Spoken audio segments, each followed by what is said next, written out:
নবী সাল্লাল্লাহু আলাইহি ওয়াসাল্লাম বলেছেন যে এই দোয়া পড়ার পরে যদি কেউ সকালে পড়ে রাত্রের আগে মারা যায় জান্নাতে চলে যাবে ইনশাআল্লাহ। রাতে পড়ে সকালের আগে ইন্তেকাল করলে জান্নাতে চলে যাবে ইনশাআল্লাহ। আমি ইস্তেগফারের আপনাদেরকে 2-3টা দোয়া শিখাই দেই আগে ছোট্ট করে।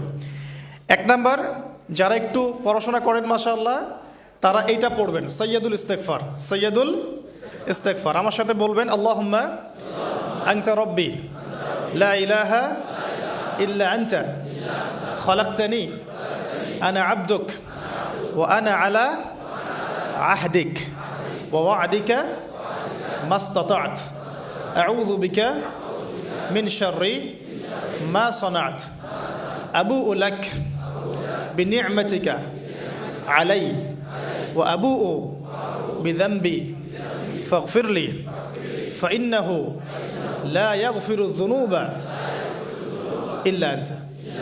এই যে আমরা গত লেকচারে বলেছিলাম যে আমাদের ইবাদতগুলো অন্তঃসার শূন্য হয়ে যাচ্ছে এই কারণে, বিকজ আমরা অর্থটা বুঝি না। এই যে দোয়াটা আপনি করলেন, নবী সাল্লাল্লাহু আলাইহি ওয়াসাল্লাম বলেছেন যে এই দোয়া পড়ার পরে যদি কেউ সকালে পড়ে রাত্রের আগে মারা যায় জান্নাতে চলে যাবে ইনশাআল্লাহ। রাতে পড়ে সকালের আগে ইন্তেকাল করলে জান্নাতে চলে যাবে ইনশাআল্লাহ। তো কি পড়লাম? আল্লাহ পাক বলছেন, নবী সাল্লাল্লাহু আলাইহি ওয়াসাল্লাম বলছেন, আল্লাহুম্মা হে আল্লাহ আনতা রব্বি, আল্লাহ তুমি আমার রব, খলাকতানি তুমি আমাকে সৃষ্টি করেছো, আনা আবদুক আমি তোমার বান্দা, ওয়া আনা আলা আহদিকা আমি তোমার সাথে যে অঙ্গীকার করেছি এর উপরে আছি, মাস্তাতা থাকার চেষ্টা করছি, আমি সাধ্যমতো থাকার চেষ্টা করছি। আবুউ লাকা বিনি'মাতিকা আলাই আমার উপরে আমার যে উপরে তুমি যে নিয়ামত দিয়েছো আল্লাহ এগুলো আমি স্বীকার করছি। হে আল্লাহ তুমি আমার উপর যত নিয়ামত দিয়েছো আমি স্বীকার করছি। ওয়া আবুউ বিযানবি আমার যত গুনাহ আল্লাহ সব স্বীকার করছি। এইভাবে যদি বান্দা আল্লাহর কাছে দোয়া করে আল্লাহ মাফ করবেন না? সুবহানাল্লাহ। ফাগফিরলি আল্লাহ আপনি আমাকে মাফ করুন, ফাইন্নাহু লা ইয়াগফিরু যুনুবা ইল্লা আনতা কারণ আপনি ছাড়া যুনুব কেউ ক্ষমা করতে পারেন। ব্যাস এইভাবে বুঝে বুঝে এটা যদি না পড়েন অ্যাটলিস্ট এতটুকু, আস্তাগফিরুল্লাহাল্লাযী লা ইলাহা ইল্লা হুয়াল হাইয়ুল কাইয়্যুম ওয়া আতুবু ইলাইহি, এইটুকু। আর এটাও যদি না পড়েন, না পড়াটা একটু লজ্জার যদিও বা, তাও যদি না পড়েন তাহলে বলবেন আস্তাগফিরুল্লাহ ওয়া আতুবু ইলাইহি, আস্তাগফিরুল্লাহ ওয়া আতুবু ইলাইহি। আসুন তাহলে আমরা কাজগুলো পেয়ে গেলাম। এখন আসুন আমরা কেন রোজা রাখছি। নবী করিম সাল্লাল্লাহু আলাইহি ওয়াসাল্লাম এখানে উদ্দেশ্যটা বলছেন। এই দিনে কি করা হয়েছে? মুসা আলাইহিস সালাম এবং তার কওমকে নাজাত দেওয়া হয়েছে, ফেরাউন তার কওমকে ডুবিয়ে দেওয়া হয়েছে। এই তো এই রোজার সাথে কিন্তু হুসাইন রাদিয়াল্লাহু আনহুর কারবালার শাহাদাতের কোনো সম্পর্ক নাই।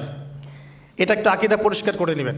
কারণ হুসাইন রাদিয়াল্লাহু আনহুর কারবালার ঘটনা হয়েছে নবী সাল্লাল্লাহু আলাইহি ওয়াসাল্লামের ইন্তেকালের 60 বছর পরে। শরীয়ত ক্লোজ হয়ে গেছে না নবী সাল্লাল্লাহু আলাইহি ওয়াসাল্লাম ইন্তেকালের সাথে সাথে, নাকি আরও শরীয়ত আসবে? তো শরীয়তের কোনো নতুন বিধান কি এর পরেও চালু করা যাবে? এই দিনে অনেক ঘটনা ঘটেছে। এই ঘটনাগুলোর সম্পর্কে কিছু দুর্বল বর্ণনা আছে বিধায় আমি বলছি না পাবলিকলি। বলা হচ্ছে এই দিনে নূহ আলাইহিস সালামের কিস্তি, ওই যে কিস্তি প্লাবনে ভেসে ভেসে এই দিনে জুদি পাহাড়ে এসে নোঙর করেছে। এরকম অনেক ঘটনা। এই দিনে মুসা আলাইহিস সালামকে নাজাত দেওয়া হয়েছে, এই দিনে ফেরাউনকে ডুবিয়ে দেওয়া হয়েছে, এরকম অনেক ঘটনা আছে। কিন্তু এই দিনে রোজা রাখার উদ্দেশ্য হচ্ছে এই নাজাতে মুসা। এইটা হুসাইন রাদিয়াল্লাহু আনহুর শাহাদাতের কষ্টে রাখছি না আমরা, ওইটা আমাদের জন্য আরেকটা জায়গা। ওই জায়গাটা নিয়ে যে হুসাইন রাদিয়াল্লাহু আনহুর শাহাদাত, ওইটা থেকে শিক্ষাটা আমার কি, এই ঘটনাটা এই 10 মুহররমে ঘটে গেছে। এটা আল্লাহ পাকের তাকদিরে ছিল, এই দিনেই ঘটনাটা ঘটে গেছে। এই ঘটনা ঘটার আগেই নবী সাল্লাল্লাহু আলাইহি ওয়াসাল্লাম রোজা রাখতেন। এমন না যে এই ঘটনা ঘটার পরে সাহাবীরা রোজা রাখা শুরু করেছেন, ব্যাপারটা কি তাই না। মূল জিনিসটা বুঝি, তারপর হুসাইন রাদিয়াল্লাহু আনহুর শাহাদাতের দিকে যাবো ইনশাআল্লাহ। আমরা দোয়া করি আল্লাহ পাক আমাদের সবাইকে হুসাইন রাদিয়াল্লাহু আনহুর মতো সাহস, কারেজ দান করুন, তাদের মতো বীরত্বপূর্ণ ঈমান দান করুন, এবং জুলুমের বিরুদ্ধে তার মতো দাঁড়িয়ে যাওয়ার মানসিকতা দান করুন। আল্লাহ পাক সারা দুনিয়া থেকে ইয়াজিদদেরকে ধ্বংস করুন, এবং রাসূল সাল্লাল্লাহু আলাইহি ওয়াসাল্লামের কলিজার টুকরা নাতি হুসাইন রাদিয়াল্লাহু আনহুকে আল্লাহ পাক জান্নাতের উচ্চ মর্যাদা দান করুন। তো এখানে দেখুন মুসা আলাইহিস সালামের নাজাতের সাথে আশুরার ঘটনা জড়িত। আর একটা কথা আমি বলে দিই, মুসা আলাইহিস সালাম, তার কওম, ফেরাউন এবং শেষ জামানা দাজ্জাল, জেরুজালেম, ইহুদি, এদের সবার সাথে একটা যোগসূত্র আছে। একটু বোঝার চেষ্টা করবেন। আবার বলছি, রোজাটা রাখছি আমরা আশুরার স্মৃতিতে, ওই স্মরণে। এই আশুরার দিন এর ঘটনা মুসা আলাইহিস সালামের কওম, ফেরাউন, বনু ইসরাইল, এখনকার জেরুজালেম, জিউসদের উত্থান, শেষ জামানা, এই প্রত্যেকটা বিষয় কানেক্টেড আছে। আমি জানি না কিভাবে আমি শব্দ নিয়ে আপনাদেরকে বোঝাবো। কারণ আমি এখনগুলো লেকচারগুলোতে বলি যে আমি লাস্ট 3-4 বছর থেকে একটা প্রবলেম ফেস করছি। অনেক কিছু বুঝতে পারছি কিন্তু আমি আপনাকে বোঝাতে পারছি না। আমি কোন ভাষা প্রয়োগ করব বা কিভাবে সিকোয়েন্স সাজাবো আমি আসলেই বুঝতে পারছি না।